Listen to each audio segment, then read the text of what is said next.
This is my 96 Timberwolf that I'm working on. My engine stop off on switch broke. I didn't want to buy a new one of these. It's about $70. My dad actually tried to glue it at one point to keep it running because it was vibrating. So the stop run button stopped working. It's because the spring on the back side, this usually sets in there, with this little piece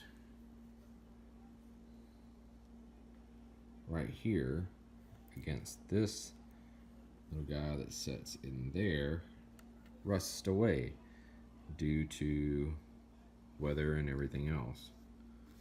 And so, as you can see, I found me a big pin right here and cut a little bit of the spring off of it, just enough to put back there to make that make contact with the connections.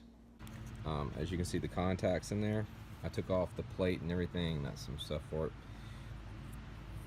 This guy here, I took apart and cut down a big spring, put a big spring in the back of it along with that plate, and I'm going to put it back in and get my start stop engine run working again for only sacrificing a big pin. Alright, you guys can hear it running. Now let's test the on and off switch. So right now it's at engine run, engine off.